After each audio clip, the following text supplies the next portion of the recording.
Saluons dans les noms précieux de notre Seigneur Jésus-Christ. Nous sommes mercredi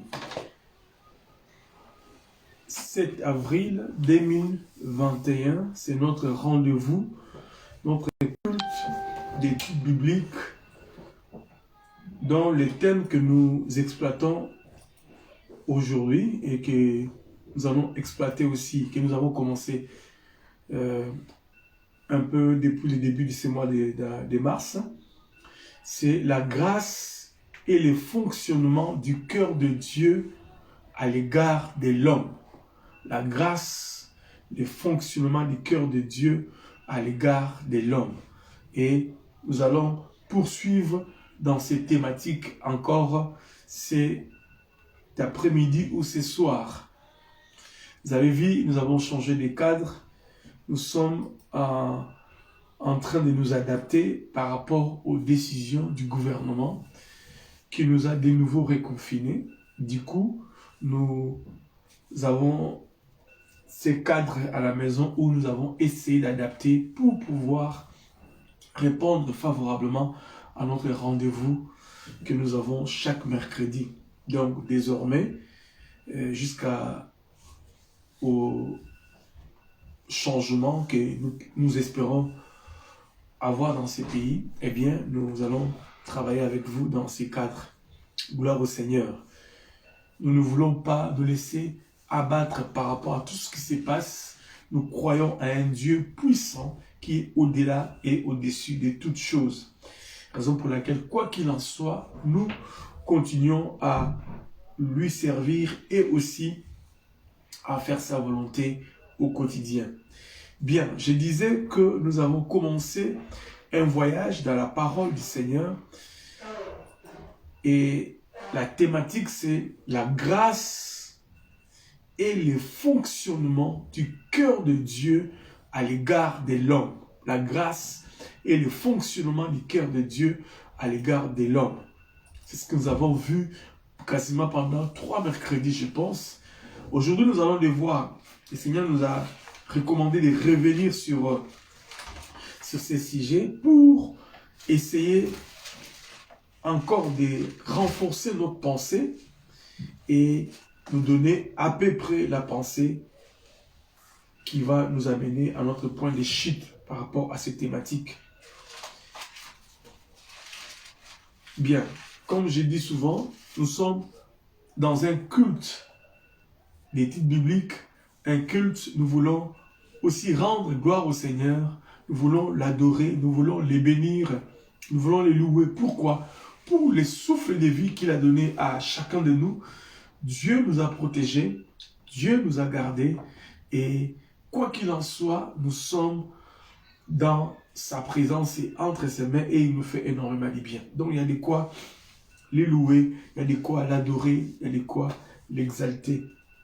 Raison pour laquelle nous allons, pendant une dizaine de minutes, nous approcher de son trône pour l'adorer et le louer avant de pouvoir nous plonger. Vous avez vu, nous avons commencé à 19h aujourd'hui, heure de Paris, et 18h, heure de Kinshasa ou d'Angola, parce que pour la mise en place, et avec ces moyens de la technologie que nous avons, nous essayons tant bien que mal essayer de les maîtriser.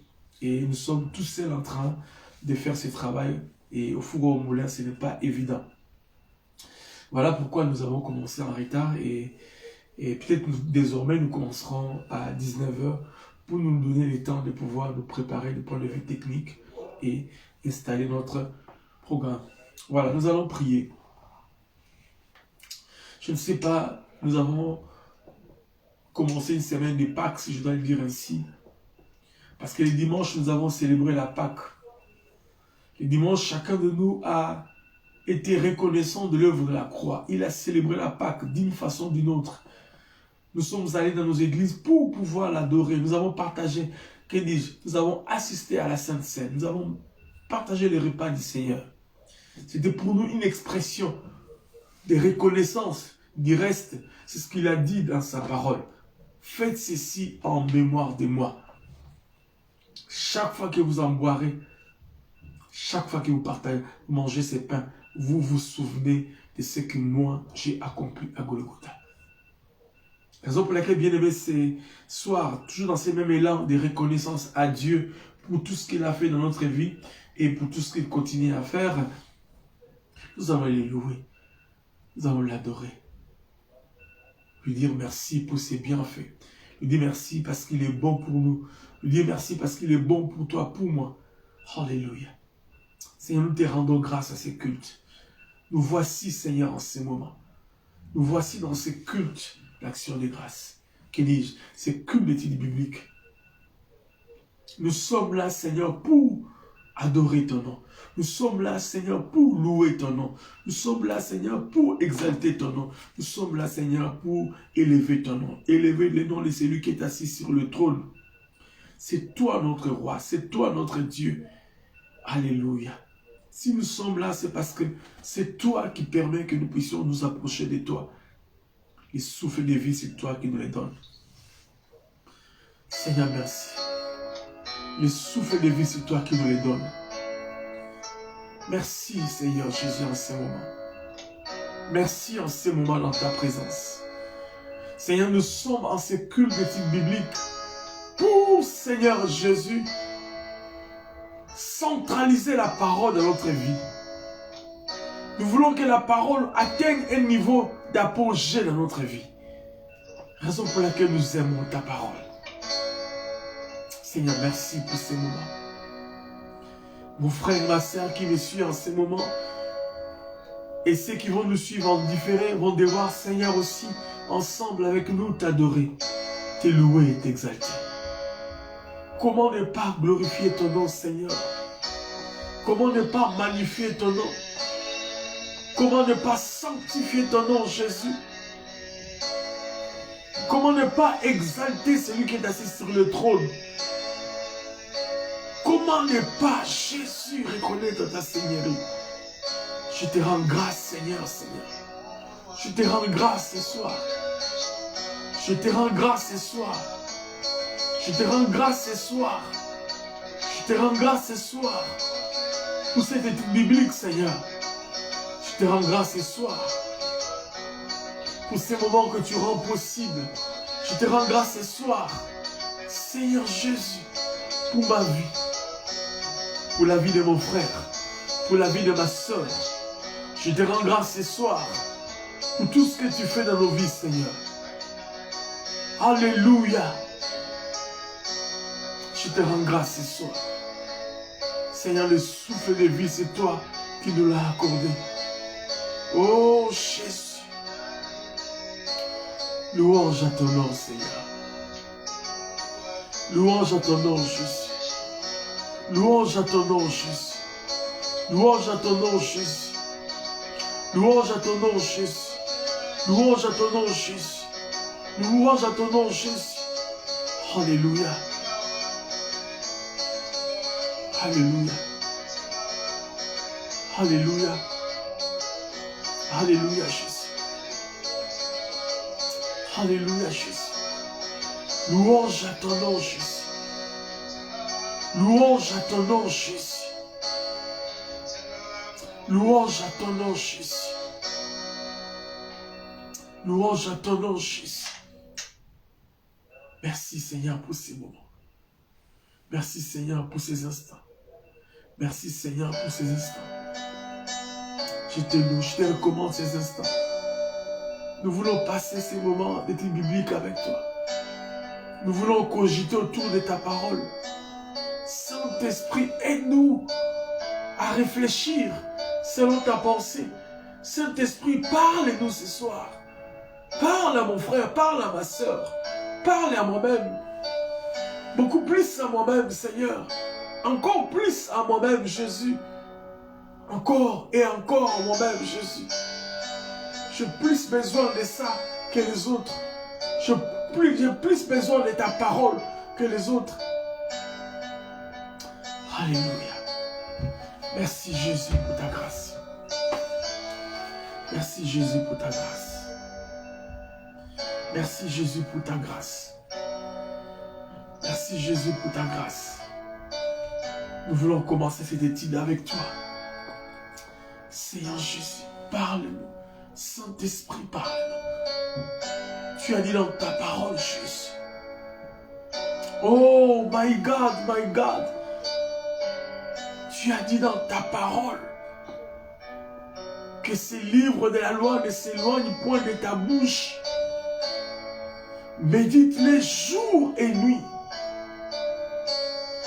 Médite-les jour et nuit. Seigneur Jésus, ce que tu as dit à Josué. Alléluia. Alléluia, Jésus. Merci pour ta parole. Parle-nous ce soir. Parle-nous ce soir. Parle-nous ce soir. Merci pour ta grâce. Merci pour ta grâce. Merci pour ta grâce. Merci pour ta grâce. Ta parole, Yahweh de gloire, est une force. Ta parole, Yahweh de gloire, nous rend forts. Nous sommes requinqués par ta parole. Nous sommes encouragés par ta parole. Merci pour ces moments où nous voulons, Seigneur, laisser ta parole nous parler. Merci, Jésus. Sanctifie ta parole. Sanctifie ta parole. Merci, Jésus.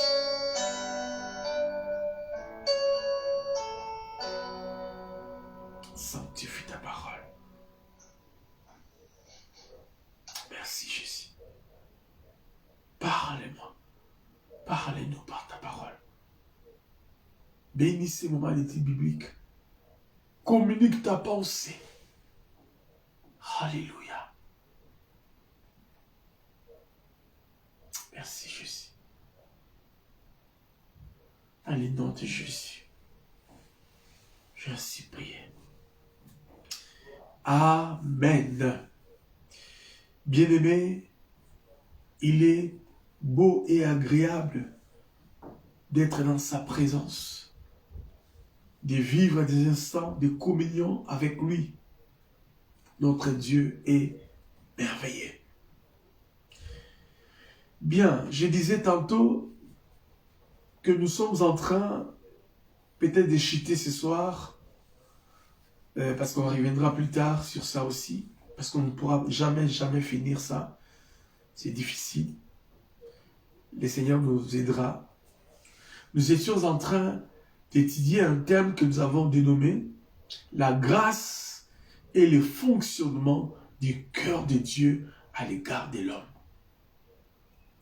Et nous avons commencé ce voyage dans l'Ancien Testament à partir des livres de Genèse pour essayer de décortiquer la parole, pour voir où jaillissent ces pensées de la grâce qui est le fonctionnement du cœur de Dieu. Et ce soir, bien-aimés dans le Seigneur, nous voulons revenir sur tout ce que nous avons vu, des grandes lignes, pour, comme je disais tantôt au départ, essayer de faire asseoir cette pensée dans notre cœur, de nous rassurer, mais nous allons aussi essayer de cogiter autour de la nécessité de la parole. Nous allons marier ces deux pensées qui sont côte à côte, mais qui, en réalité, a un seul objectif, c'est de pouvoir nous pénétrer, de pouvoir nous changer, de pouvoir nous forger. Bien. Alors, qu'est-ce qui se passe? Qu'est-ce qui se passe, bien-aimés? On va regarder rapidement ce que le Seigneur nous parle. Excusez-moi.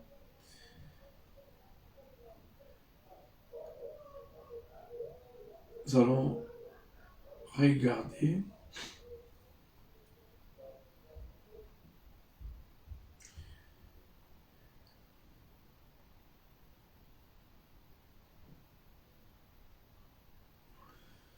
Nous allons Avant de revenir sur notre sujet dont j'ai fait allusion, la grâce de Dieu et le fonctionnement, la grâce et le fonctionnement du cœur de Dieu, nous allons d'abord considérer un texte que nous connaissons déjà, bien sûr, dans les livres des Hébreux, et après, nous allons essayer ensemble de voir les parallélismes dans tout, qui parlent toujours de la même chose, qui va devoir nous aider à comprendre pourquoi je reviens sur ça. Voilà. Nous sommes dans un culte d'études bibliques et il est probable que nous nous posons des questions. Pourquoi nous donnons plus le temps à la parole? Pourquoi nous insistons sur la parole? Pourquoi notre manière de travailler met l'emphase sur la parole? Pourquoi ne sommes-nous pas ce genre d'église qui donne moins de place à la parole, mais qui laisse peut-être autre chose? Que ce soit, je ne sais pas, la prophétie, certaines prédications que nous connaissons, qui sont pleins dans nos villes et actuellement. Pourquoi nous revenons toujours sur la parole, sur la personne de Jésus-Christ? Bien-aimés dans le Seigneur, dans le livre des Hébreux au chapitre 1er, la Bible nous dit ceci. Après avoir autrefois, à plusieurs reprises et de plusieurs manières, parlé à nos pères par les prophètes, Dieu, dans ces derniers temps, nous a parlé par le Fils, qu'il a établi héritier de toutes choses, par lesquelles il a aussi créé les mondes. Et qui étant le reflet de sa gloire. Donc, les reflets de sa gloire, dans la version, je pense, c'est Marc qui dit l'expression parfaite de sa personne. Jésus est l'expression parfaite de la personne de Dieu. L'empreinte de sa personne. Et donc soutenant toutes choses par sa parole puissante, a fait la purification des péchés et s'est assis à la droite de la majesté divine dans le lieu très haut, devenu d'autant supérieur aux anges qu'il a hérité des noms plus excellents que les leurs.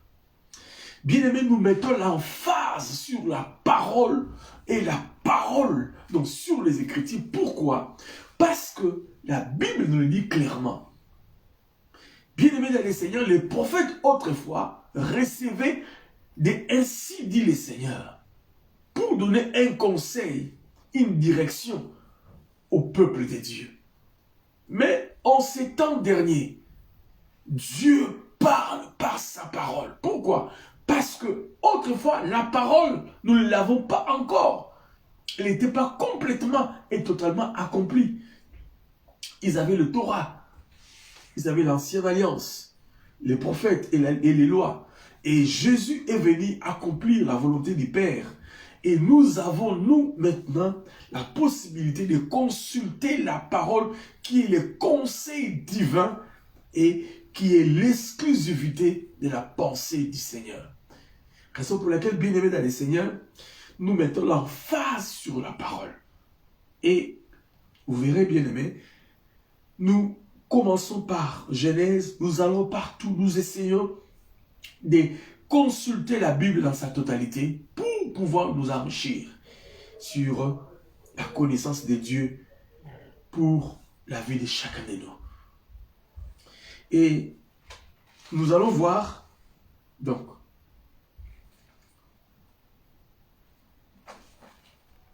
malheureusement, nous allons voir dans Josué. Pourquoi je reviens sur ça? Je voudrais vraiment que le peuple de Dieu soit attentif. Pourquoi? Parce que Dieu n'est pas un mythe, Dieu n'est pas un mystique.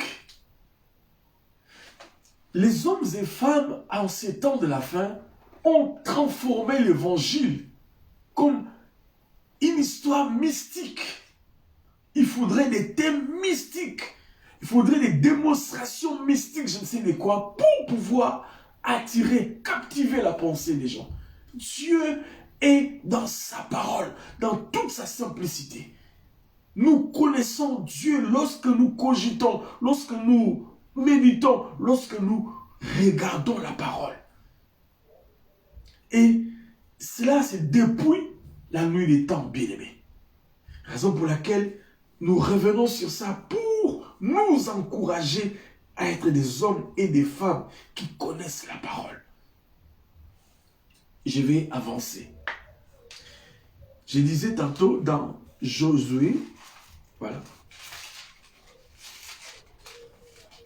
Josué chapitre 1er sont des textes que nous connaissons, mais je reviens sur ça pour nous rappeler, parce que il est important, le Seigneur nous a mis à cœur de revenir sur ça pour nous aider à comprendre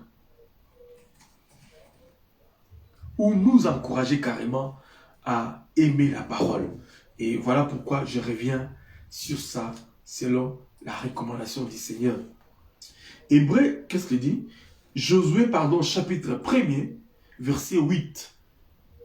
Nous connaissons très bien cette histoire, juste pour notre rappel, pour essayer de comprendre le contexte. Ici, nous voyons le grand prophète Moïse est parti, il est mort. Il a laissé la succession à Josué. Et nous connaissons qui était Moïse. Le livre de Deutéronome parle de lui comme jamais sous le soleil, un homme n'a été comme Moïse, qui parlait avec Dieu face à face comme son ami. Moïse avait ses prérogatives de pouvoir discuter face à face avec Dieu des armées. Et cet homme a, par lui bien sûr, Dieu a fait sortir le peuple qui était en esclavagisme en Égypte de manière extraordinaire, de manière à couper les souffles. Et cet homme, c'est cet homme de Moïse. Donc il avait un CV tellement éloquent que pour pouvoir succéder à Moïse, il faut vraiment être bien aiguisé. Parce que ce n'était pas évident. Et voilà, Dieu merci, Josué a été choisi.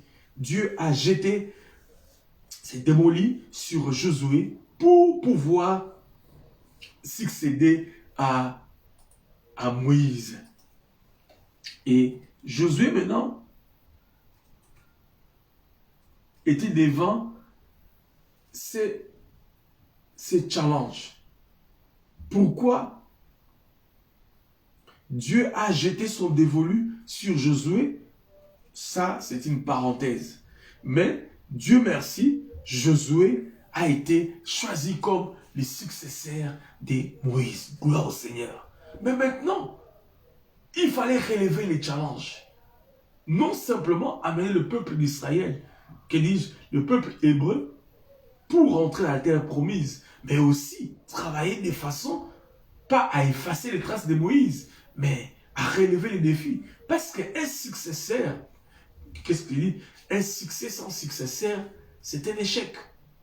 Il faut que le succès ait des successeurs qui vont pérenniser les succès. Et la Bible dit, Moïse est parti et Josué maintenant, devant ses défis, devant ses challenges et devant ses privilèges, parce que Dieu a jeté son dévolu sur lui, ses privilèges, va devoir aussi obtenir une grâce devant Dieu, parce que Dieu va lui dire dans le chapitre 1er, verset 8, Josué, voici la recette qui peut t'aider à pouvoir relever les défis et à remplir à 100% ma volonté. Quelle est cette recette? Verset 8. Que ces livres de la loi ne s'éloignent point de ta bouche. Médite-les jour et nuit. Mais Seigneur, moi je pensais que tu allais me donner une recette particulière pour pouvoir moi aussi faire des choses que Moïse, que dis-je, faire mieux que Moïse, si je dois le dire ainsi. Mais Dieu va recommander à Josué une chose, et cette chose c'est quoi? C'est la parole. Bien-aimé dans le Seigneur, Dieu est dans sa parole. La victoire pour relever les défis, pour y arriver, pour gagner les batailles, nous devons connaître Dieu par sa parole. Et le Saint-Esprit qui nous a été promis pour nous aider à comprendre les Écritures, nous l'avons déjà depuis la Pentecôte. Mais d'où vient-il, bien-aimé, que les hommes et femmes préfèrent les discours persuasifs, ils préfèrent les démonstrations inutiles. Ils préfèrent, bien-aimé, des gens qui vous disent des choses qui ne sont pas bibliques. Aucun message ne doit prévaloir à la parole. Aucun. Jamais un homme ne peut oser dire autre chose que ce que la parole recommande. Mais hélas, les hommes et femmes audacieux font pareil, font pire que ça. Alors il dit à Moïse, il dit à Josué, que ce livre de la loi ne s'éloigne point de ta bouche, médite-les jour et nuit pour agir fidèlement selon tout ce qui est écrit. Car c'est alors que tu auras du succès dans tes entreprises. C'est alors que tu réussiras. Bien-aimé dans les Seigneurs, tu veux la réussite, tu veux des succès dans tes entreprises, c'est la méditation de la parole. Ce mot méditer, c'est aussi ressasser la parole. Donc, revenir sur la parole en toi. Repasser la parole. Vous voyez, comme les chèvres sont des carnivores, que dis-je, des herbivores, pardon, lorsqu'ils mangent, ils broutent des herbes.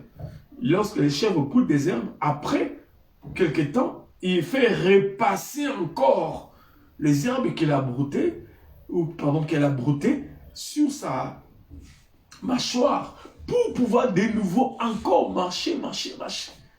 Donc, ressasser la parole comme des herbivores, revenir, faire revenir la parole que nous écoutons, la parole que nous lisons dans nos cœurs au quotidien.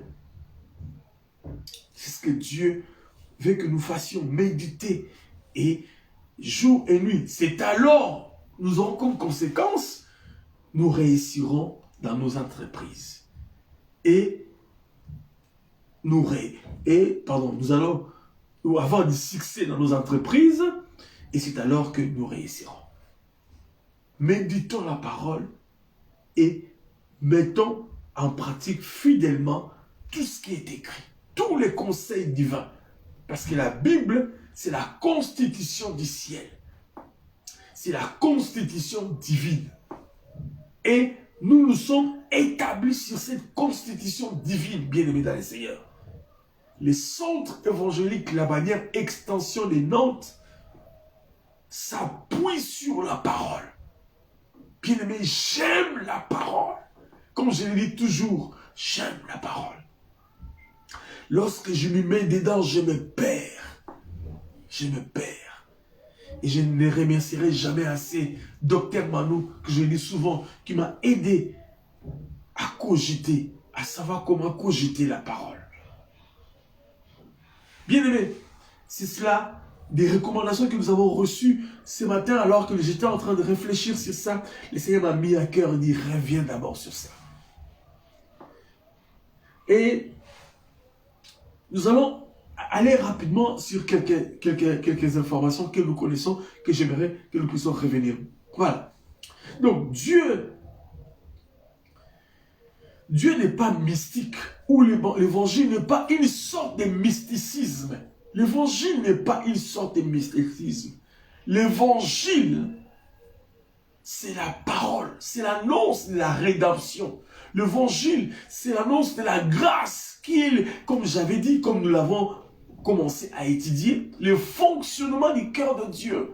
L'évangile, comment dirais-je, l'évangile concerne la personne de Christ et son œuvre de la rédemption à Golgotha. C'est ça l'évangile. Et si l'évangile est distancé du message de Christ et de son œuvre à Golgotha, cet évangile n'est pas un évangile, hélas. Cet évangile est distancé du fonctionnement du cœur de Dieu. Le fonctionnement du cœur de Dieu, c'est la manifestation de sa grâce. Et sa grâce est émané de l'évangile. Bien-aimé dans le Seigneur. Et l'évangile, c'est Christ. L'évangile, c'est Jésus-Christ. Donc, Dieu n'est pas une sorte de mysticisme où tout doit avoir une forme compliquée, avec des termes complètement compliqués, difficiles à comprendre.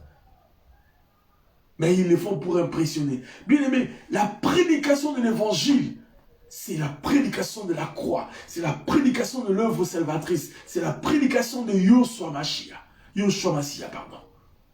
Mais nous voyons en ces temps derniers que des discours persuasifs, que des termes compliqués, que des choses qui nous distancient réellement de ce qui est Dieu. Pourquoi? Parce qu'ils veulent avoir un auditoire grand. Ils veulent avoir plus de gens. Donc, nous avons vu dans le livre des Hébreux qu'en ces temps derniers, Dieu nous parle par la parole. La parole, c'est qui? C'est Jésus. Et Jésus-Christ seul. Jean, chapitre 1er. Je ne reviens que sur des choses que vous connaissez mieux que moi. Jean, chapitre 1er, verset 1, nous dit ceci. Au commencement était la parole. Et la parole était avec Dieu. Et la parole était Dieu. Elle était au commencement avec Dieu. Et toutes choses ont été faites par elle. Par sa parole. Cette parole qui est le reflet de la personne, l'empreinte de Dieu. Bien aimé, la parole, c'est l'empreinte. Lorsque nous avons des empreintes digitales, nous pourrons identifier la personne à travers son empreinte digitale. Toutes les informations de la personne est attachée à cette empreinte. Mais Dieu, son empreinte, c'est Jésus. Donc c'est Jésus qui incarne la personne de Dieu. En Jésus, nous pouvons comprendre le fonctionnement du cœur de Dieu. Et Jésus, c'est la grâce. Et comment pourrons-nous comprendre le fonctionnement du cœur de Dieu si nous sommes distancés de la parole? Nous ne pouvons pas évoluer, bien-aimés. Nous pouvons continuer à comprendre. Mais si nous-mêmes, nous n'aimons pas la parole, nous ne pourrons pas comprendre le fonctionnement du cœur de Dieu. Parce que son fonctionnement est émané de la personne de Christ qui est la parole. Et voilà pourquoi le Seigneur insiste que nous revenons sur ça. La parole bien-aimée. La parole et la parole seule.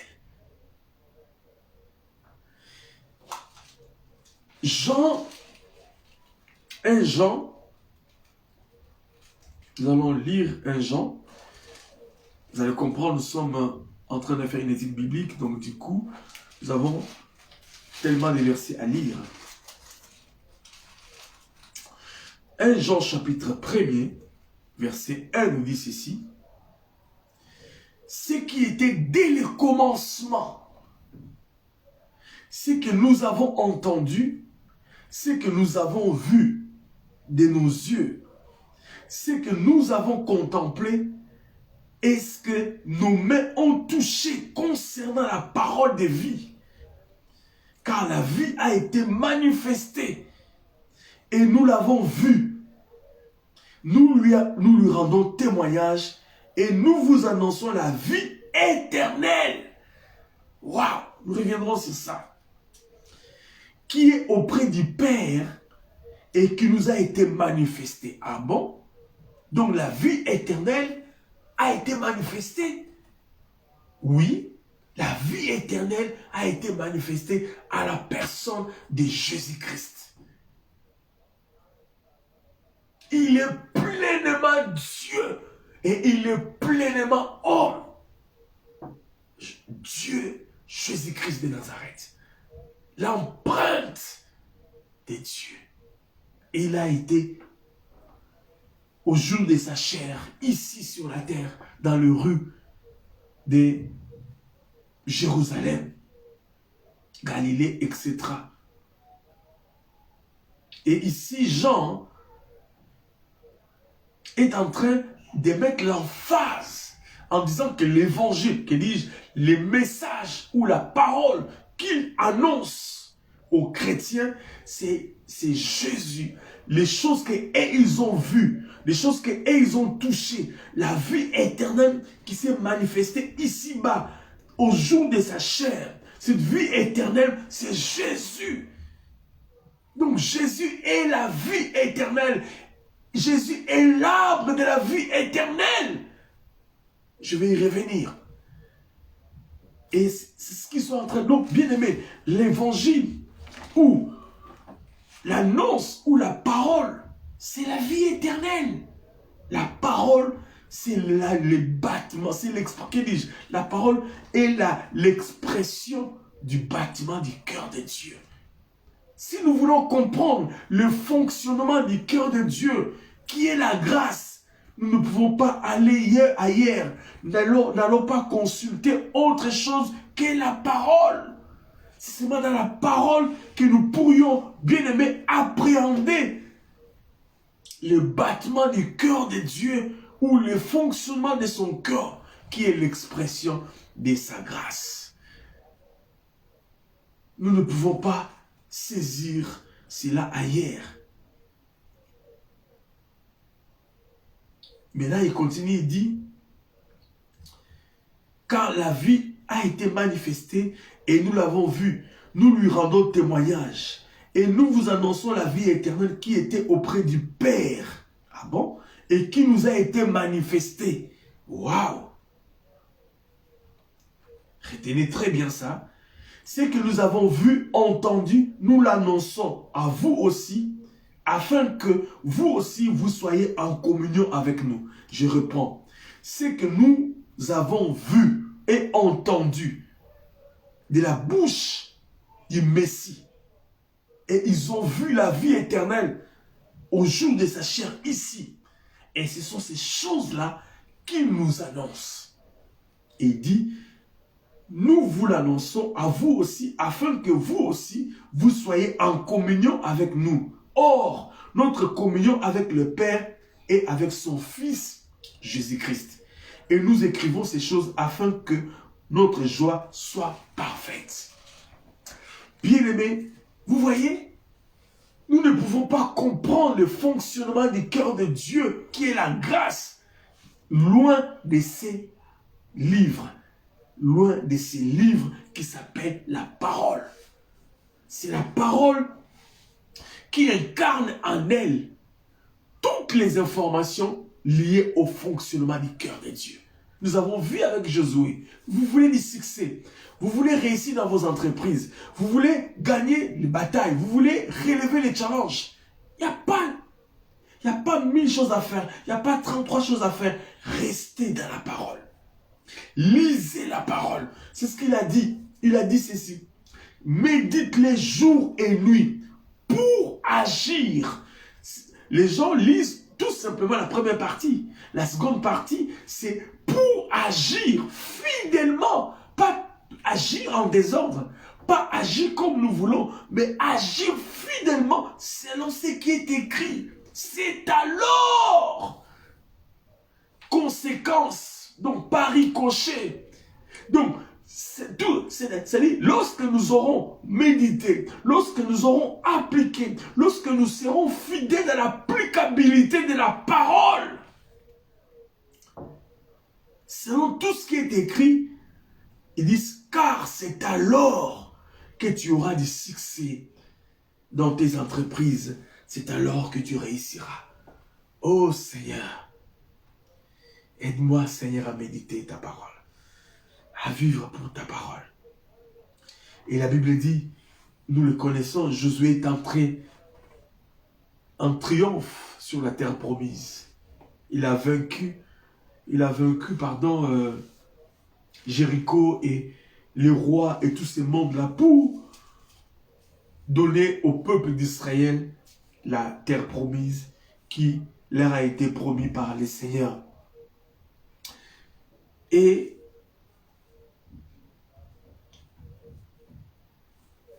la Bible nous dit, dans Psaume 119,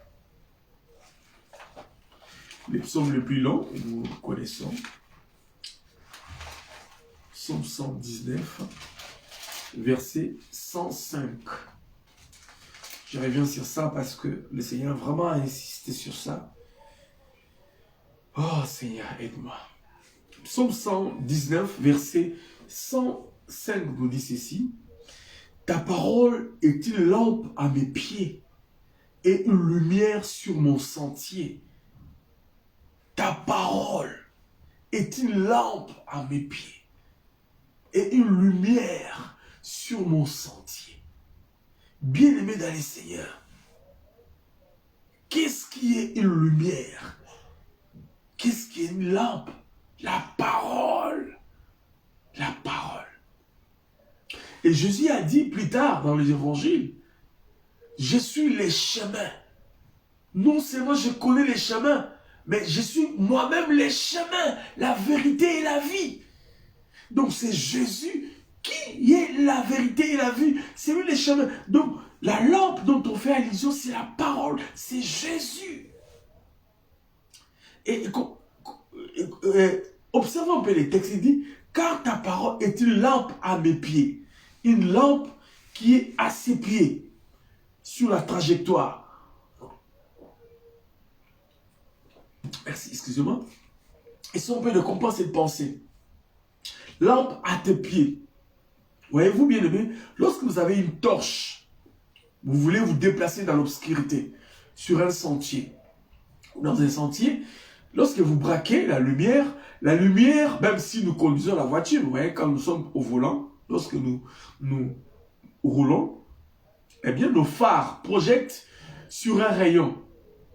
Même si vous mettez 100, le fait de route, vous pouvez voir aussi plus loin, mais vous ne pouvez pas voir au-delà des 10 km. C'est impossible.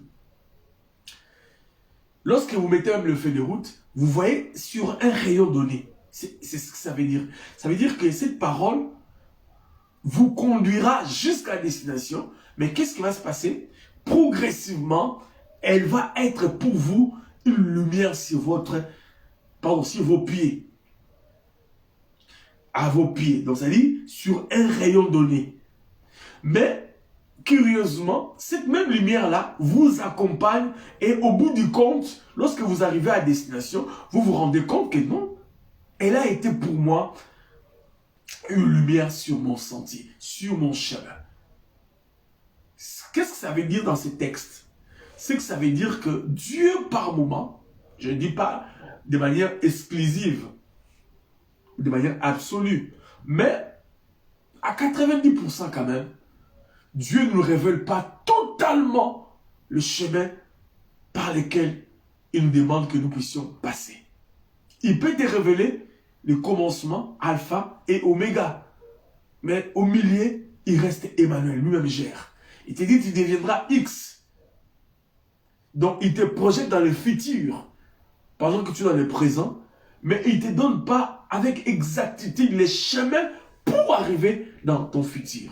C'est ça ce que ça veut dire. C'est-à-dire, il te donne la connaissance progressivement, proportionnellement aux besoins que tu as. Et au fur et à mesure que tu avances, tu as cette lumière avec toi. Et c'est comme ça que la parole fonctionne. Des fois, nous voulons vite connaître, aller au-delà. Nous allons vite en besogne. Nous devons aller progressivement. C'est ce que la Bible dit. La parole à mes pieds. Je mets un autre pas, la parole est là. Je mets 2, 3, 4, la parole est là. Et au bout de compte, on se rend compte lorsque nous aurons franchi la ligne d'arrivée, on s'est dit, tiens, cette parole a été pour moi une lumière sur mon sentier. Et c'est comme ça que Dieu se révèle dans nos vies, dans nos projets, etc. Progressivement, que nous avançons progressivement et tout en restant dans la pensée principale que là-bas, il va t'amener à ta destination. Gloire au Seigneur. Ça, c'est le psaume 119, verset 5. Et dernier texte. Nous sommes dans Actes des Apôtres, ou avant-dernier, avant de revenir rapidement, à cause du temps dans Genèse. Actes des Apôtres, chapitre 2, dans son 42e verset. Actes des Apôtres, chapitre 2, verset 42.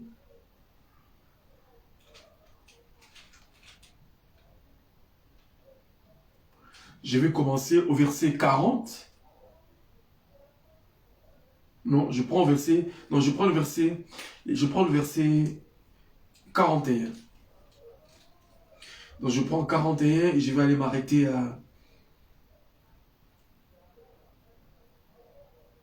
jusqu'au verset 43. Voilà. Donc, Actes des Apôtres, chapitre 2, verset 41 jusqu'au verset 43. Voilà. Ici, par rapport au contexte, nous nous retrouvons après la Pentecôte. Donc, ils ont attendu jusqu'à ce que le Saint-Esprit vienne. Le Saint-Esprit est venu. Ils ont reçu le Saint-Esprit. C'est alors qu'ils ont commencé l'œuvre à laquelle, ou le travail auquel le Seigneur les avait confiés. Voilà. Verset 41. Ceux qui acceptèrent sa parole furent baptisés. Ceux qui acceptèrent la parole furent baptisés. Et juste une parenthèse, nous savons que lorsque le Saint-Esprit est arrivé dans la chambre haute, ils étaient quasiment 120 personnes, femmes et hommes. Voilà. Et voilà, maintenant, on va voir la différence. Donc, ceux qui acceptèrent sa parole furent baptisés. Et en ces jours-là, le nombre des disciples s'augmenta d'environ 3000 âmes. Le nombre des disciples augmenta 3000 âmes. Vous qui avez fait l'arithmétique, vous pouvez comprendre la différence déjà. Ils étaient 120. Tout à coup, après la puissance du Saint-Esprit, la Bible dit Pierre, hein, si vous connaissez, vous regardez l'histoire un peu en amont, vous verrez. Moi, j'ai pris juste cette portion. Et Pierre a annoncé l'évangile sous la puissance du Saint-Esprit et ils se sont convertis. Voilà, ils sont maintenant devenus 3000 environ. Il dit environ, hein, peut-être plus.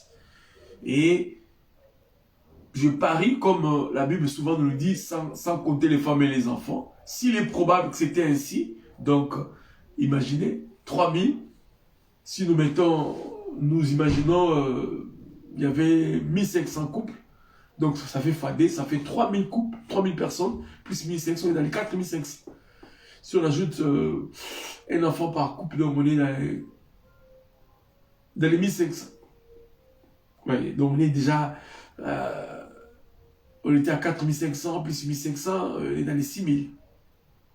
Donc, voyez-vous, en tout cas, la Bible ne le dit pas, je m'imagine. Voilà. Alors, qu'est-ce qui se passe? Verset 42. Ils persévéraient, dans l'enseignement des apôtres. Juste au début de l'Église, lorsque la Pentecôte est arrivée, l'Église a grandi jusqu'à 3000 âmes. 3000. Et première action, ils persévéraient dans les enseignements des apôtres, c'est-à-dire dans la parole. Bien aimé, dans ce livre des Actes des Apôtres, chapitre 2, verset 41 jusqu'en bas, où nous montre le pilier, ou ce qui était le socle, ce qui était l'apogée pour les apôtres à cette époque, ce qui faisait leur force, ce qui faisait requinquer l'église d'autrefois, c'était quoi? La parole. Ils persévéraient dans la parole, dans les enseignements des apôtres. 1. Dans la communion fraternelle. 2. Dans la fraction de pain. 3. Et dans la prière. Dans les prières. Les prières arrivent quasiment à la fin. Dans les prières. Parce que, à mon humble avis, une prière faite hors la volonté du Seigneur, c'est une cacophonie. C'est les cymbales qui font des bruits et ça dérange le Seigneur. Nous devons prier sur base de la connaissance de la parole. Et la parole, c'est Christ. Et lorsque nous connaissons la parole, nous pourrions prier avec exactitude. Et nous allons devoir obtenir gain de cause. Voilà, lorsqu'ils appliquaient ces choses, la Bible dit, la crainte s'emparait de chacun. Hein? Une vie de sainteté. Vous voulez mener une vie de sainteté, lisez la parole. La parole, elle se défend elle-même.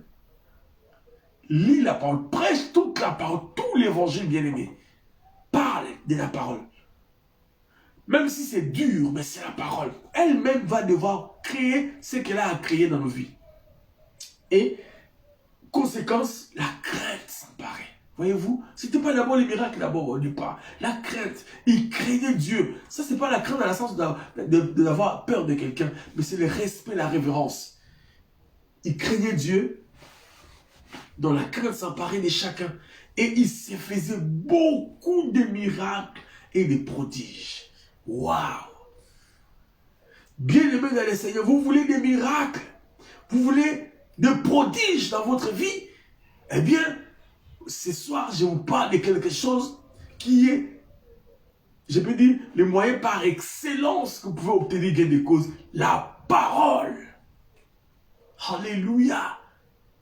Bien-aimés, sans la parole, nous ne pouvons pas vivre les miracles. La parole, la communion fraternelle, la fraction des pains, la vie des prières, bien sûr, fondée sur la parole comme un dénominateur commun, jaillissent les miracles. Donc, vous voyez, bien aimé, le Seigneur veut vraiment que nous puissions revenir sur des bases, sur des choses que nous négligeons, bien aimé. Mais hélas, en ces temps, nous ne voyons autre chose que des messages anthropomorphisme. Dans le message anthropomorphisme, c'est des messages qui sont centrés sur l'homme. Viens, tu vas gagner. Donnez ceci, tu vas gagner cela. Donnez cela, tu vas gagner cela. Oui, tout le monde a besoin de gagner. Mais ici, c'est la parole, la prière, la communion, la fraction de paix qui a fait qu'ils obtiennent. C'est là. Dans la vie de Josué, pareil. Il a réussi les challenges.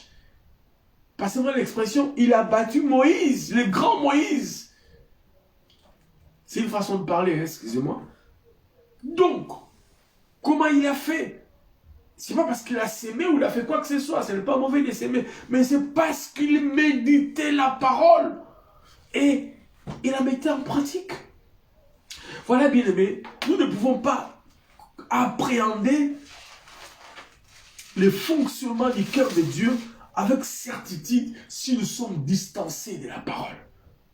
Si nous laissons tout simplement nos oreilles être emballées par des discours persuasifs ou des informations anti-bibliques, nous ne pourrons pas comprendre le fonctionnement du cœur de Dieu.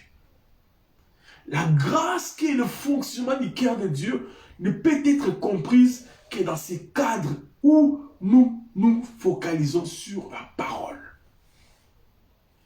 Ma prière tous les jours est que cette parole quitte ses écrits, ses papiers, mais la parole devienne dans ma vie, que je respire la parole, que je marche sur la parole.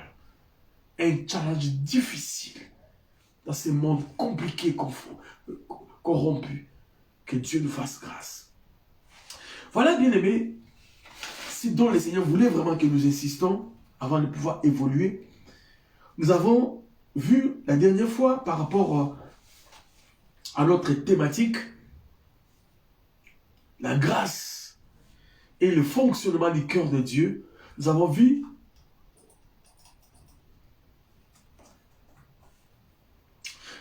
comment Dieu a manifesté son amour à l'égard de l'humanité depuis le livre de Genèse. Je vais revenir sur ça parce que le Seigneur veut vraiment que nous puissions saisir sa pensée, excusez-moi, saisir sa pensée avant de pouvoir évoluer. Nous avons lu ensemble le chapitre 3. Moi, j'ai dit souvent, c'est le chapitre le plus sombre de l'histoire. Ce chapitre a été à la base de tout. Donc, tout ce qui arrive, les calamités, tout ce qui est comme conséquence du péché que nous pouvons énumérer, eh bien, tire sa source dans le chapitre 3. C'est le chapitre 3 qui nous parle, malheureusement, bien-aimés, de la désobéissance de l'homme. qui est aussi une façon de pouvoir, comme on dit, mettre en défi la divinité des dieux. L'autorité des dieux. Bien aimé, la désobéissance, c'est aussi contester l'autorité de quelqu'un. Parce que lorsqu'un père demande aux enfants ou aux gens de la maison, ne touchez pas ceci, ne déplacez pas ces livres ou cela, et lorsque vous le faites, bien aimé, vous vous opposez à son autorité. N'est-ce pas? Vous vous opposez à son autorité. Voilà, donc la désobéissance est aussi une attitude d'une personne qui s'oppose à l'autorité de Dieu. Alors, malheureusement, je disais, c'est le chapitre 3 qui nous relate cette désobéissance. Et nous avons lu ensemble. Mais je voudrais tout simplement revenir sur le verset. Bon, avant que je revienne sur ces versets, je vais d'abord nous dire ceci. Donc, nous voyons du verset 1er, jusqu'au verset 7, nous voyons comment la désobéissance est rentrée, le péché est rentré. Donc, nous n'allons pas lire, le serpent était le plus rusé de tous les animaux des champs que l'Éternel Dieu avait fait. Et vous connaissez l'histoire, jusqu'à ce qu'il a convaincu la femme de pouvoir manger, et la femme a donné aussi à son mari. Et nous arrivons au verset 8. Alors, ils entendirent, donc, et après avoir péché, mais avant d'abord d'arriver au verset 8, nous sommes le verset 6.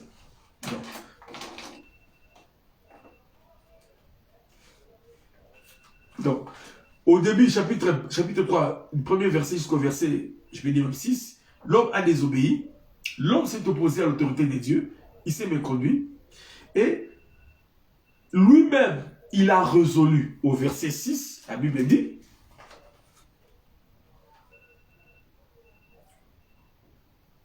pardon, je me suis trompé, excusez-moi, le verset 7, il dit, les yeux de l'un et de l'autre s'ouvrirent, et connurent qu'ils étaient nus, et ayant cousu des feuilles de figuier, ils s'enfirent des ceintures. Donc, qu'est-ce qui a fait qu'ils puissent connaître leur état? Ils connurent qu'ils étaient nus. Ah bon? Alors ils ont cousu des feuilles de figues. Donc ici, déjà bien aimé, le Seigneur voudrait que nous puissions comprendre que l'homme, lorsqu'il fait des bêtises, lorsque l'homme a bêtisé, lorsque l'homme a fauté, pardon, il veut rapidement chercher à réparer. Il cherche à réparer par devers lui-même. Mais il est impossible pour que l'homme arrive à réparer ses bêtises par devers lui-même, disais-je. C'est pour cela le fonctionnement du cœur de Dieu nous fait voir comment Dieu nous aide à remplir les désirs de son cœur. C'est-à-dire quoi? Dieu lui-même, par devers lui-même, a décidé que nous puissions avoir la possibilité de rencontrer les besoins de son cœur. Sa justice. Comment rencontrer les besoins de son cœur qui est sa justice? Eh bien, lui met en place les moyens par lesquels nous pouvons arriver. Ici, nous voyons que l'homme, au verset 7, a cherché ce que nous avons lu et compris. Il a voulu, par devers lui-même, régler ses problèmes qu'il a causé quelque temps avant. Il a cousu des feuilles de fugue. Mais c'était une alternative qui n'avait pas plu à Dieu, qui n'avait pas rencontré les besoins de Dieu. Raison pour laquelle je dis, au début, une prière qui n'est pas émanée sur la connaissance de la parole est un discours inutile. C'est la cacophonie dans les oreilles du Seigneur. Pourquoi? Parce que Dieu est dans sa parole. Dieu écoute sa parole. Amen. Gloire au Seigneur. Raison pour laquelle, bien aimés, sont les hommes et les femmes qui aiment la parole. Donc, verset 7, l'homme essaie de trouver une solution, mais nous verrons plus tard que ce n'était pas une bonne solution. Verset 8, Dieu descend. C'est ce que nous avons vu. Voyez-vous, bien aimés, Dieu savait qu'ils ont péché, mais il a quand même pris soin de venir à son rendez-vous quotidien. Son rendez-vous quotidien, c'était de rencontrer l'homme. La Bible ne le dit pas, mais je pense, je parie en tout cas, que Dieu avait l'habitude de venir. Parce que, qu'est-ce qui s'est passé? Ils ont dit non. Le bruit que nous entendons, c'est Dieu. Adam dit, Ève, Ça, c'est Dieu.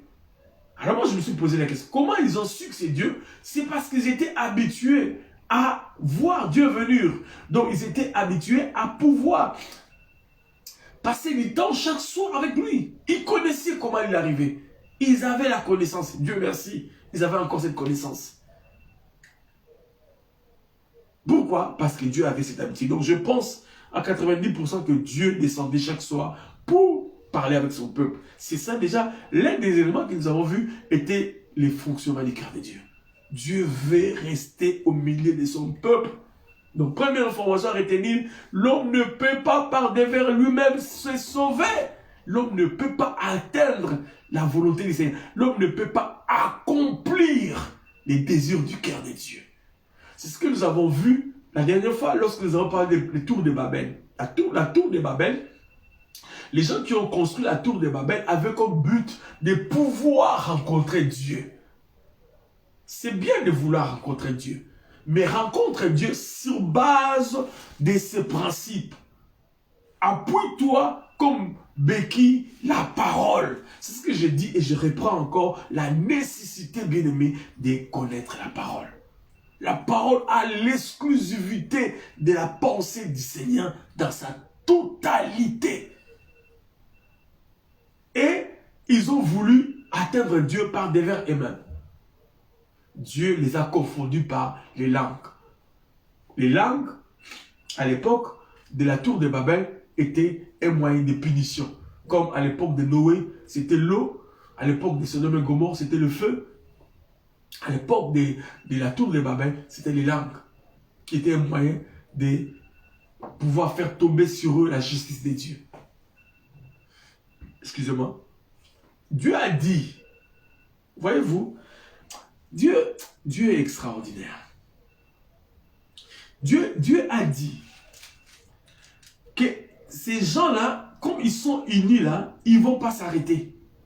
Il faut qu'on les empêche. Empêchons-le. Empêchons-le. Toujours au pluriel.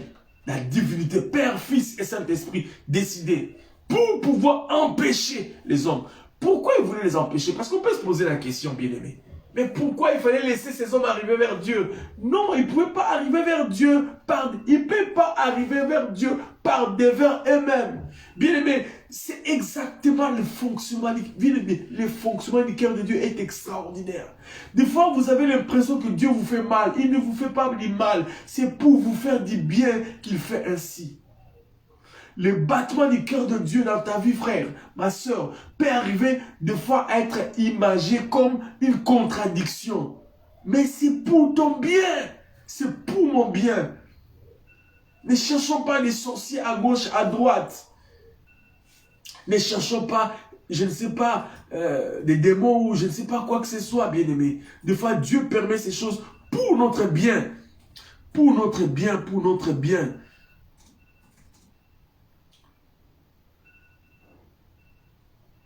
Pour notre bien, pour notre bien.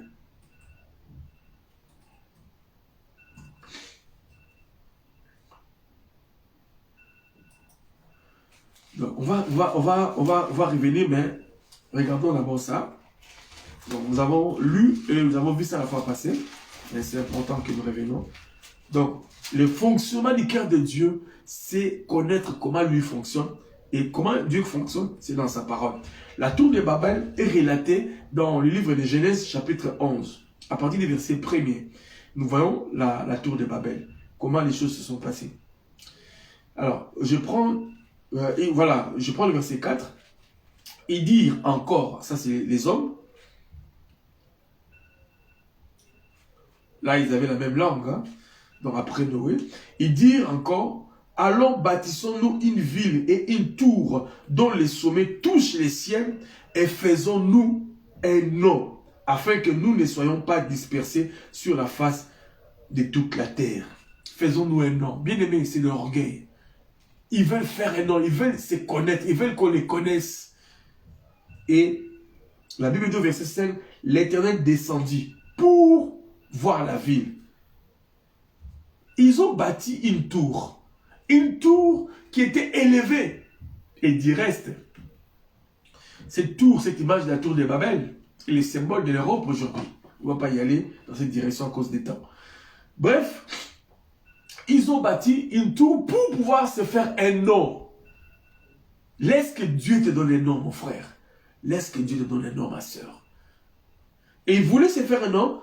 Et la Bible dit, au verset 5, l'Éternel descendu pour voir la tour. Oh.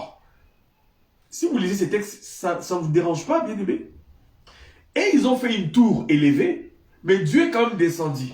Donc ça veut dire qu'il y avait toujours un écart entre la tour, le sommet de la tour et Dieu.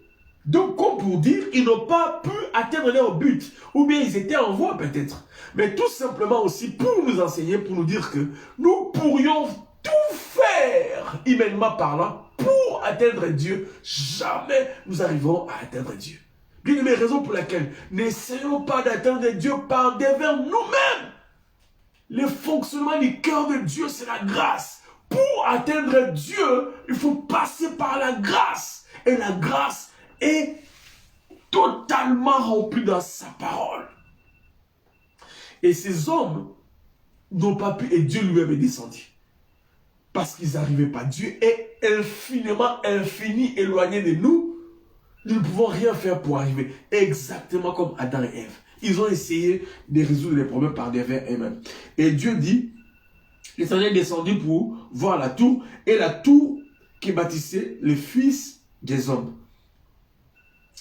Et l'Éternel dit, voici, ils forment un seul peuple, et tous une même langue, et c'est là ceux qui ont entrepris maintenant, rien ne les empêcherait de faire tout ce qu'ils auraient projeté.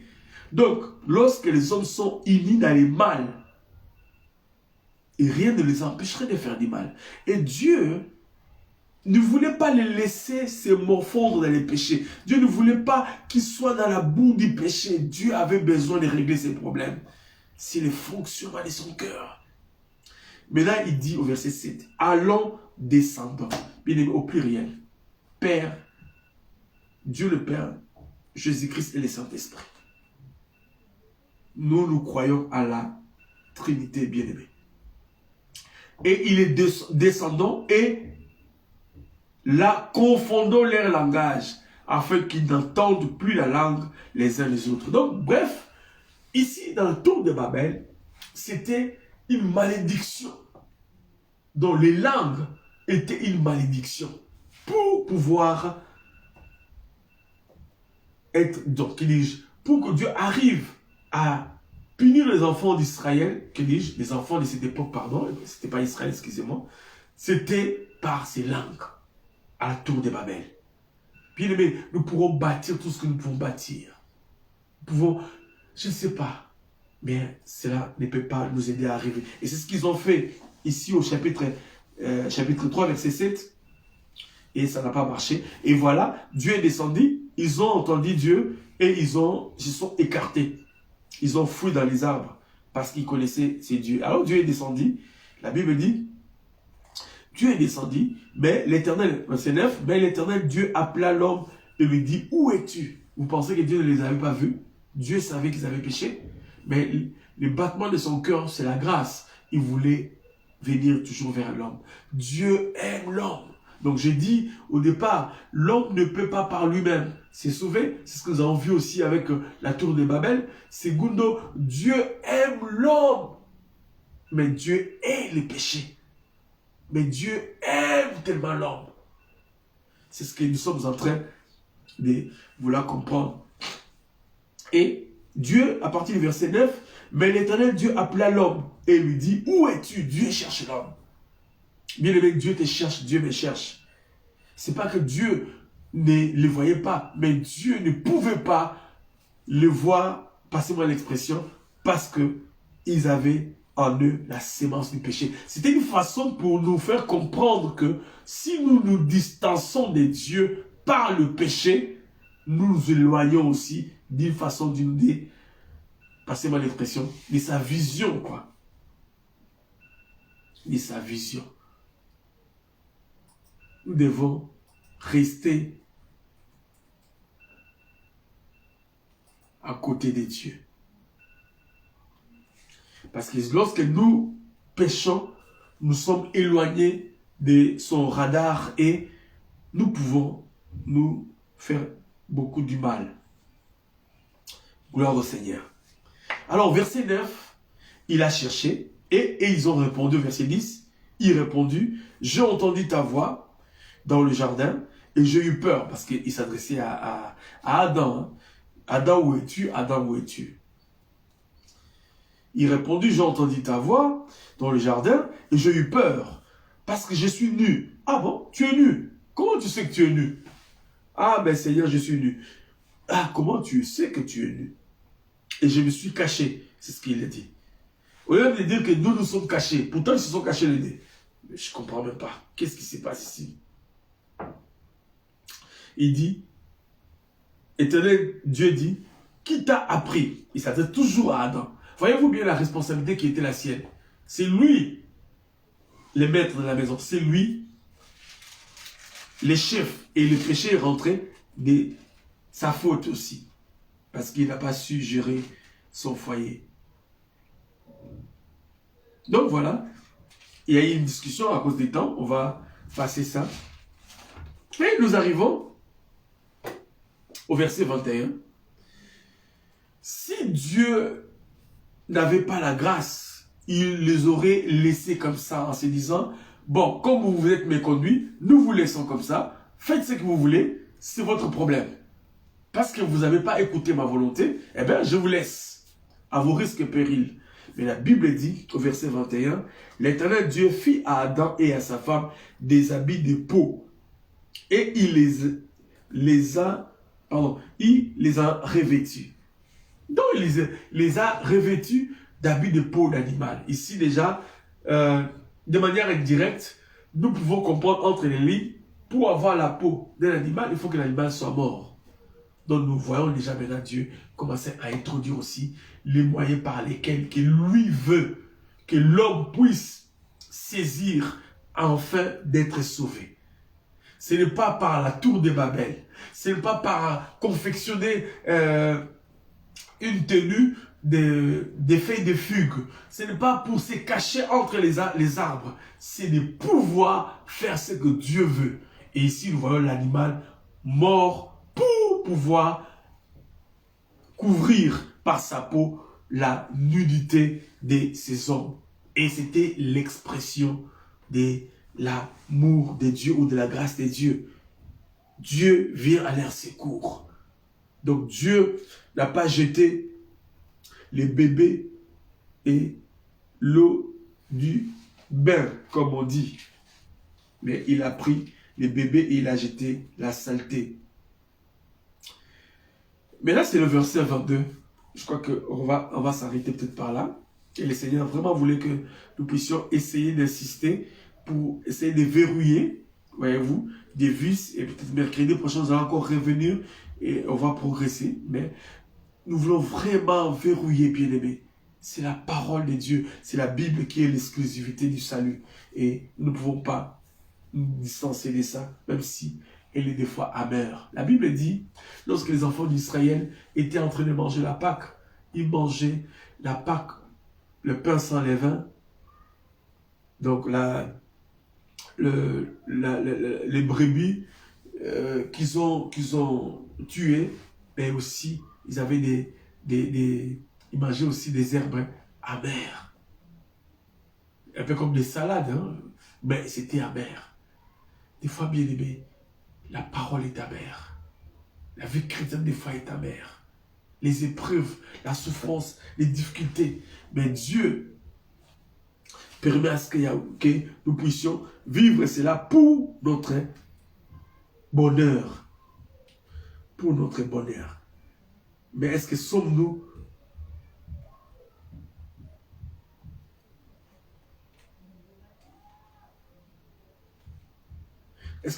prêts à vivre une vie comme celle-là?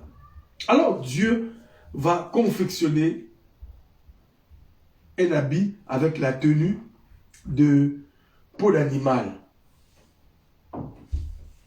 Avec la tenue de peau d'animal. Maintenant, bien aimé dans les Seigneurs, les versets avant que nous puissions terminer, parce qu'on va terminer dans 5 minutes là. le verset 22. Vous voyez, vous allez voir, le verset 22 est quasiment pareil avec la manière dont Dieu va agir plus tard avec Sodome et Gomorrhe. Et qu'est-ce qu'il dit? Avec la tour de Babel.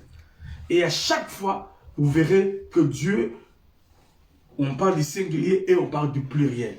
Pour dire que nous avons un seul Dieu, manifesté en 3 personnes. Voilà. Il dit maintenant, l'Éternel Dieu dit, voici l'homme est devenu comme l'un de nous pour la connaissance du bien et du mal. Ça, c'est déjà fait, malheureusement. Empêchons-le maintenant d'avancer sa main, de prendre de l'arbre de vie et d'en manger et de vivre éternellement.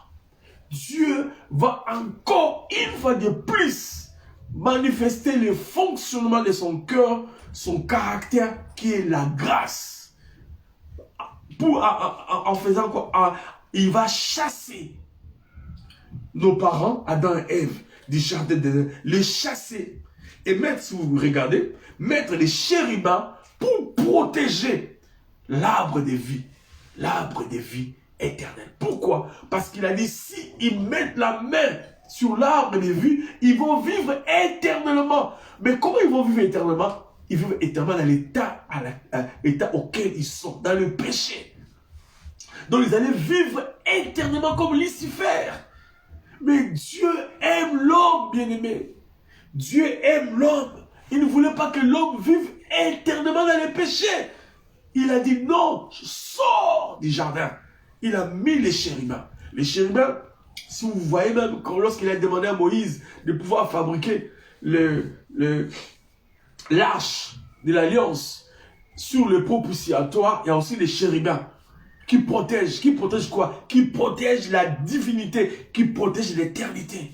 Tant que l'œuvre salvatrice, je suis en train d'anticiper, n'est pas encore accomplie, nous ne pouvons pas toucher à la vie éternelle. Pourquoi? Parce que c'est seulement après que l'œuvre salvatrice de Golgotha va opérer en nous. Nous sommes régénérés. Nous avons une nouvelle vie. C'est alors que nous pouvons toucher à l'arbre de la vie pour l'éternité. Pour vivre éternellement. Donc Dieu ne voulait pas que l'homme vive éternellement dans le péché. Ça, c'est un verset que les gens ne font pas attention. Il les a chassés. On peut trouver qu'il était méchant, mais il n'était pas méchant. Il le faisait pour le bien de son peuple. Parce qu'il ne voulait pas que le peuple, que dis-je, que Adam, à travers Adam, c'était toutes les nations, toute l'humanité, bien sûr. Hein, que nous tous, nous soyons distancés de lui de manière éternelle. Non. Extraordinaire. Empêchons-le maintenant d'avancer la main de prendre l'arbre de vie. Excusez-moi. Et d'en manger et de vivre éternellement. Et lorsque nous regardons maintenant Apocalypse chapitre 2, verset 7, parce qu'on va terminer par ça. Apocalypse chapitre 2, verset 7. Que celui qui a des oreilles entende ce que l'Esprit dit aux églises. Ce que l'Esprit dit aux églises. À celui qui vaincra, je donnerai à manger de l'arbre de vie qui est dans le paradis des dieux. Bien-aimés dans les Seigneurs, nous sommes dans le monde, nous ne sommes pas du monde. Pourquoi? Parce que nous avons la vie éternelle en Jésus-Christ. Lorsque la croix, Jésus a accompli l'œuvre à la croix, c'est seulement à ce moment-là que l'arbre de vie a été de nouveau accessible. Nous reviendrons sur ça. J'ai juste posé les fondements par rapport à cette pensée-là, qui est, comme je peux dire, le point de chute du fonctionnement du cœur de Dieu. La manière dont Dieu fonctionnait, là où il voulait arriver, son but. Donc, l'achèvement de sa pensée, c'est quoi? C'est que son Fils Jésus-Christ meurt à la croix pour le salut de l'humanité. C'est-à-dire, Jésus, c'est celui qui est l'unique, le seul, à avoir accompli la justice de Dieu. Parce que les chérubins, ce sont des anges protecteurs de la justice. Ce sont eux qui étaient en train d'incarner la justice. Donc, comme pour dire, tu ne peux pas toucher à cet arbre parce que c'est la justice qui a demandé ainsi. Et la seule personne qui a rencontré la justice de Dieu, c'est Jésus. Et c'est Jésus est dans sa parole. Pourquoi ne sommes-nous pas des hommes et des femmes qui aiment la parole? Voilà, bien-aimés, nous étions en train toujours de cogiter autour de notre thème, la grâce de Dieu, la grâce et le fonctionnement du cœur de Dieu. Mais nous voulions mettre l'emphase sur la parole. Je cherche le papier dans lequel j'avais marqué. Voilà. Nous voulons mettre l'emphase sur la méditation de la parole, sur l'amour que nous devons avoir à l'égard de la parole. Donc, Dieu chasser les hommes ou chasser Adam et Ève était un acte de la grâce de Dieu, une manifestation de son caractère, de sa grâce. Voilà. Donc, et nous allons évoluer le mercredi prochain parce que nous sommes à la fin et le Seigneur, je pense, nous fera du bien. Voilà, bien aimé, je pense que vous avez été bénis et Dieu vous a fait du bien. Nous sommes le centre évangélique, la bannière, l'extension des Nantes et nous sommes en mode réconfinement. Et voyez-vous les cadres dans lesquels nous avons essayé d'aménager à la maison ici pour pouvoir répondre fidèlement à ces rendez-vous d'études bibliques. Et comme je disais tantôt, je l'ai posté désormais pour la pratique, pour essayer de nous installer. Nous allons désormais commencer l'étude biblique à 19 h pour finir à 20 h 30. Donc dans 2-3 minutes, nous allons finir. Il est 21 h 26, donc dans 4 minutes. Donc voilà. Et notre activité prochaine, c'est, excusez-moi, c'est les cultes de dimanche que nous aurons aussi toujours en distanciel. Donc désormais, tous ces mois d'avril, nous sommes en confinement ici en France. Nous allons procéder à des activités en distanciel à travers nos moyens de la technologie.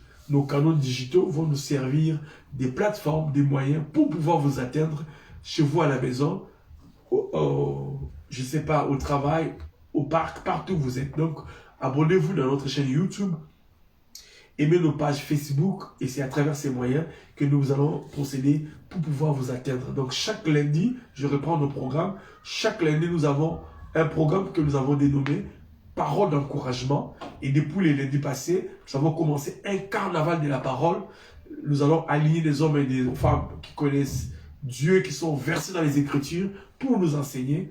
Et les lundis derniers, nous avons commencé avec notre patriarche, notre père, notre géniteur dans les ministères, notre pasteur, docteur Marcel Bomboko, qui est le pasteur titulaire des églises La Bannière et pasteur aussi titulaire de l'église La Bannière locale basée en République démocratique du Congo. Nous avons tiré ces noms et tout ce que nous sommes. Donc, nous sommes sous la couverture spirituelle de cet homme. Et lundi prochain, nous verrons le pasteur Dr Cécile Bomboko, son épouse aussi, qui est notre matriarche, qui va aussi nous enseigner dans les Écritures et nous aider à cogiter aussi dans la parole. Voyez-vous, ce carnaval nous aide toujours encore dans la parole. Bien aimé, nous aimons la parole. Voilà. Donc lundi, parole d'encouragement. Mercredi prochain, nous allons continuer notre étude biblique sur la grâce qui est le fonctionnement, la grâce et le fonctionnement du cœur de Dieu à l'égard de l'homme. Et les dimanches, nous aurons notre culte toujours en distanciel. Et ces moyens vont nous servir de bénédiction. Voilà. Que Dieu nous bénisse. Nous allons prier pour terminer. Père, merci pour ces moments de la parole.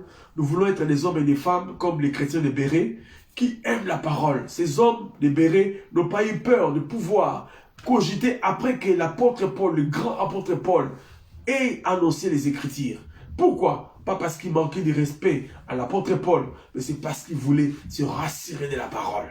Permets que nous soyons les hommes et les femmes qui aimons la parole et qui cogitons toujours sur la parole et la parole seule. Bénis la nuit de chacun de nous et fais-nous du bien parce que tu es notre Dieu. Notre rendez-vous les dimanches entre tes mains. Lundi, mercredi prochain aussi, nous les recommandons entre tes mains. Dans le nom de Jésus, nous envoyons ici prier. Amen. Que Dieu nous bénisse. Bye.